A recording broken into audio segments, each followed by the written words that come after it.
We are very, very happy and pleased to have Dr. Valora Washington be our keynote speaker at the 2015 Early Education and Care of Massachusetts Early Educators Leadership Institute. And I wanted to provide you with a brief introduction to her. She is a nationally recognized education leader with strong ties in Massachusetts. Dr. Valora Washington has worked to ensure that the right to high-quality early education happens at every level necessary, from public policy at national, state, and local levels to professional practice and to parent engagement. Dr. Washington is president and CEO of the Council for Professional Recognition, and as an advocate for children throughout her career, she co-founded not one, but several organizations, including Voices for Michigan's Children, the Early Childhood Funders Collaborative, and the Kale Institute. She co-chairs the Massachusetts Governor's Readiness Commission, was the board chair of Voices for America's Children, secretary of NAEYC, chair of the Black Caucus of the Society for Research and Child Development, and co-chair of the National Head Start Association Commission. As a true education leader, we are delighted to have Valora speak with us today on both facing and embracing the challenges involved with making the birth through grade 3 continuum happen for all of our young children. So welcome. Absolutely. Thank you so Dr. much for Washington. having me. It's a real pleasure to be with you. It's a pleasure to have you. I just wanted to start out, a lot of educators and this fell, sorry.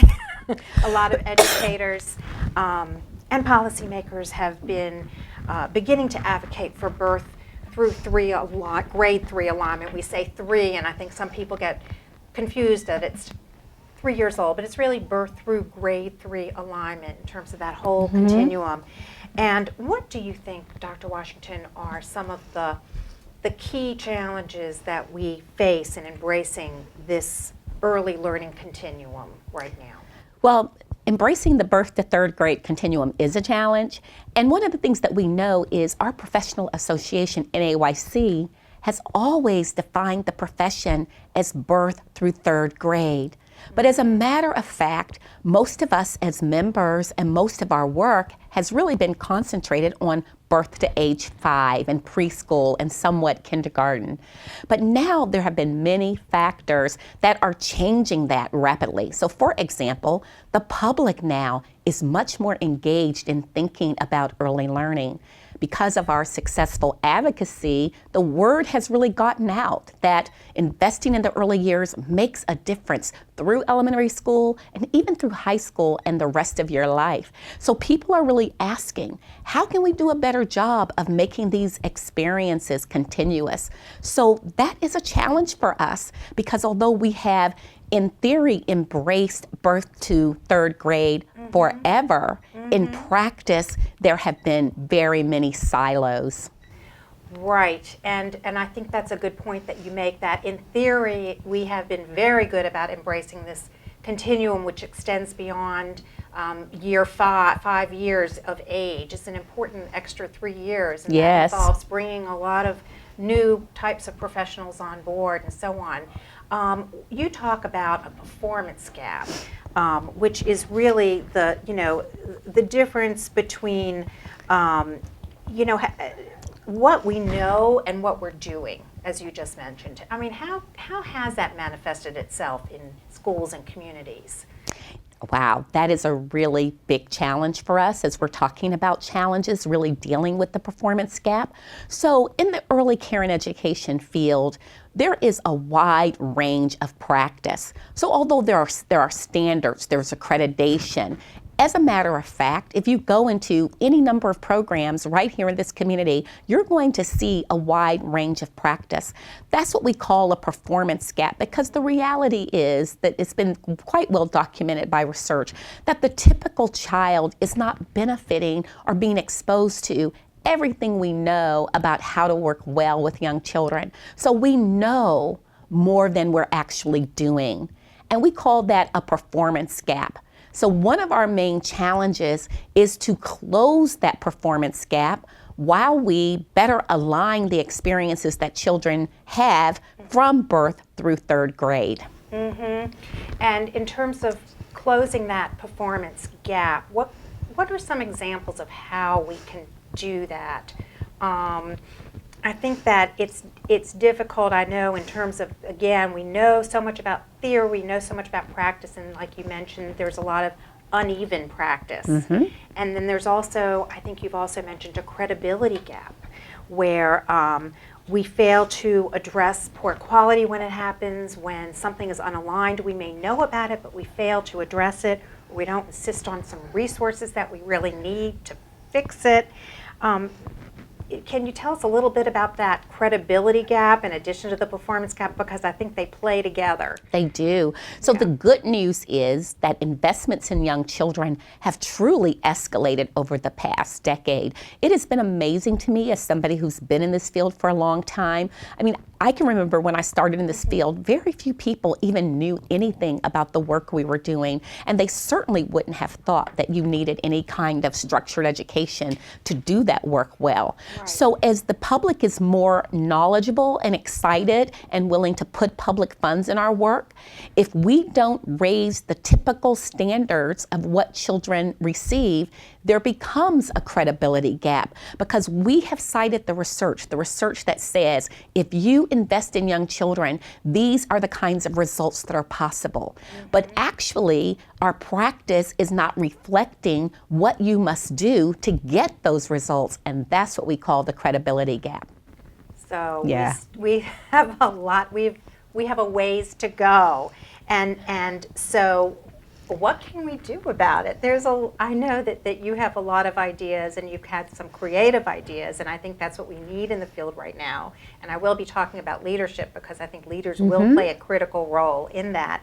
And you've also mentioned a framework for that. But what generally can we do about aligning not just the birth through third grade learning experience and process, but aligning what we do as practitioners, aligning what we know and what we do as practitioners? Well, I think there are very many promising practices and strategies that we can use to address the performance gap and the credibility gap. So it depends on your theory of change, of how you're going to approach this issue. So my theory of change is that in order for the field to advance, we have got to invest in the people who actually do the work. That is just one theory of change, but it's the one that I feel most strongly about. So strategies that I use in my work is really trying to bring people out of their silos, the family child care, Head Start, public school, center-based care, all of these independent silos, and provide people with common and shared professional development experiences. So they develop the same language, they begin to see what they have in common, they begin to identify as early educators. Because the challenge now is, if I work in Head Start, I'm more likely to say I work in Head Start, or I work in family child care. Right. We need to create a strong identity among us that we are all early educators, whether I'm teaching second grade or whether I'm a family child care provider. We are Right. all early educators. And so developing that shared identity and developing a shared knowledge base, those are strategies that I think are really important. That's really interesting, because, and I think that's a good point, because one thing that you've mentioned before is that even though, again, we know about what good practice is, this is still very much an uncharted frontier in some ways. And so that some of the answers to actually getting people to work together don't necessarily exist. And so having that kind of shared experience together in terms of professional development is one good step. Absolutely. We also, in addition to our theory of change, which really focuses on investing in people, we really embrace Ron Heifetz's theory of adaptive leadership. And what he says in adaptive leadership is that, change is hard. And change means that there are no predetermined answers, that we need to come together as professionals, as people who do this work, and think together and come up with solutions together. There's no pre-existing answers. And we also have to develop a mind frame that there is very likely to be some sense of loss of really cherished practices that really don't mesh with the research as we know it today. And that is difficult. That is difficult for people to let go of.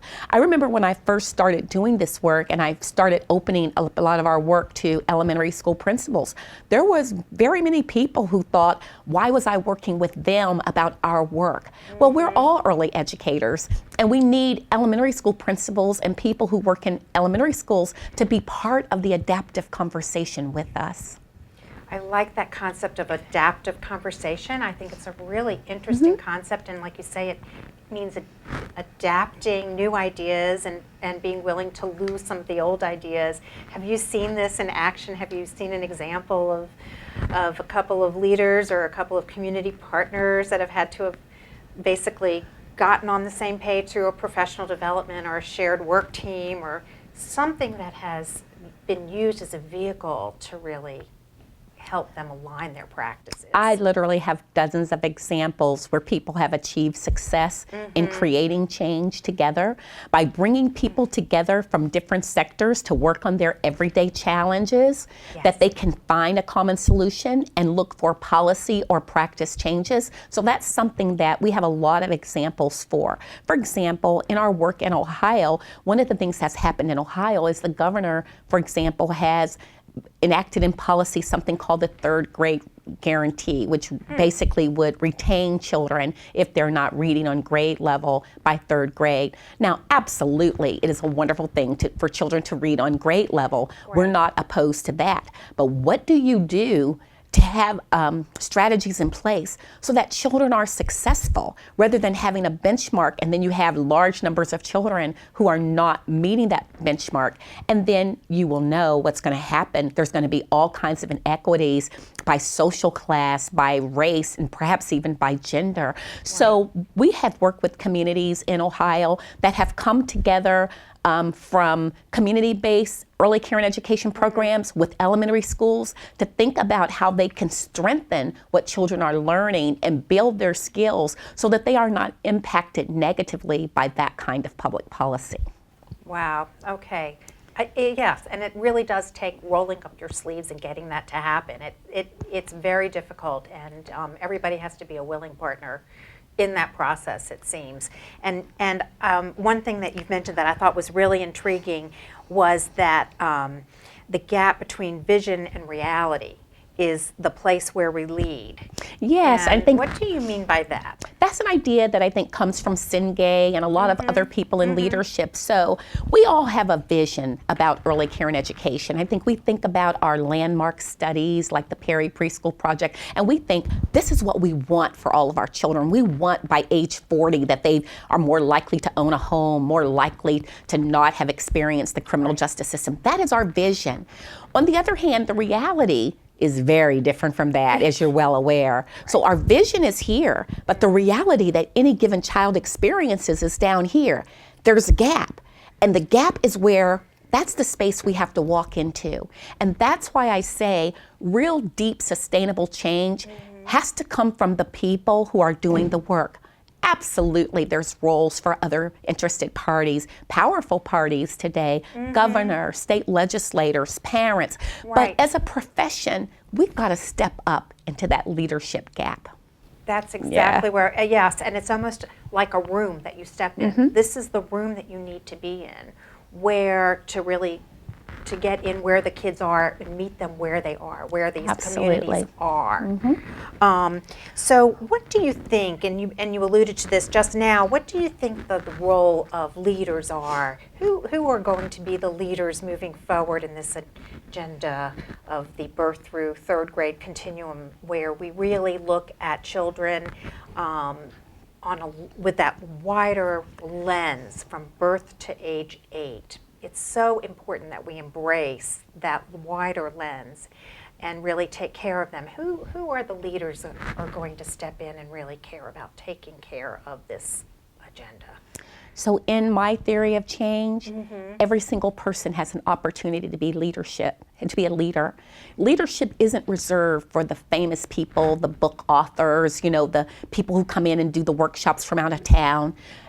I really like that expression that we hear from Booker T. Washington, who said, cast down your bucket where you are.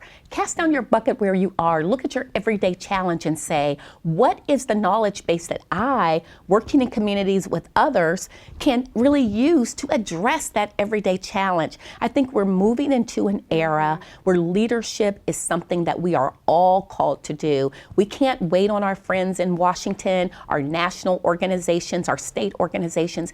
Each person has the capacity to lead.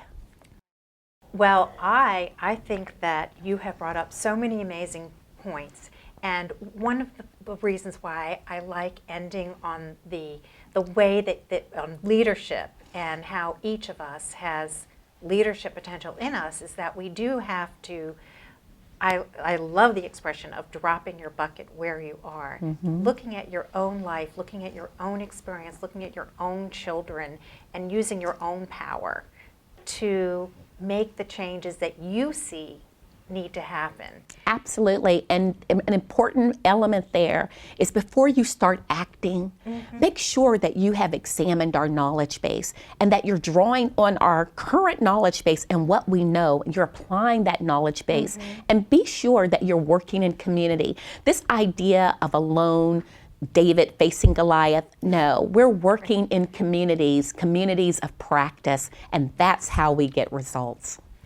Thank you so much. I think that's a great place to end this conversation and start our conference. I think it's Absolutely. a wonderful place, Dr. Washington. Thank you so much. Oh, it's such a pleasure for me. And look forward to working with Thank you on this agenda. Thank you. Thank you for coming. Okay, everyone, a few quick announcements. I see people looking at their phones. It looks like you have your handouts completed. My name is Maya Wilkie. I'm with Early Childhood Associates. And I have 4 reminders for you. First, allow me to remind you that the Institute is a series of 4 workshops, and participants are required to attend all 4 Institute workshops. If you're unable to attend all 4 workshops, you need to send an alternate in your place, which was specified in your application. And if you do plan on sending an alternate and you haven't notified us already, please send me an email with the alternate's name, email, and date they'll be attending in your place. Second, you will be asked to confirm your attendance for each workshop through Eventbrite. All of you are here, you used Eventbrite, you figured it out. Good job. We'll do it again for workshop 2 and 3 and 4. Also, the event webpage through Eventbrite is where that's our hub for information about parking. The other dates and locations for the workshops are in your binder. I think it's one of the first pages. We'll be here at Clark and then in Southbridge, I believe. For lunch, if you purchased a box lunch through PayPal, go to the back of the room. Your name is labeled on your lunch. If you didn't buy a lunch, hopefully you brought your own. If you did not bring your own, we do have a few extra lunches available for purchase. We can take cash or credit. Finally, you're going to be sitting at a different table this afternoon, and that table number is on the back of your name tag. The important thing about the table in the afternoon is you're going to be sitting with a team if you came with one. For those of you that didn't specify that you were with a team, we tried to put you with who we thought you would maybe want to be with, either regionally or by profession. So, like we said, there was a tiny bit of guesswork involved for some of you where we should, which team we thought you might want to be at. So if you see yourself, if you're at a table and you see, oh, the people that I work with are actually across the room. So you go to that table that you think you need to work with. But most of you, I think, will be in your correct groups if you follow the table numbers on your name tag. There are a few other things. Your binder, please write your name on it. You're going to bring this binder with you to all 4 of the workshops. We're going to collect your name tags at the end of this as well. We're collecting your name tags. You're going to take your binder with you. And the restrooms are right down this little hallway behind the mailboxes. We have to walk around the mailboxes. I think that's it. All right. Thank you, everyone. Enjoy your lunch. Oh, and please hand in your feedback forms if you haven't already. Thank you.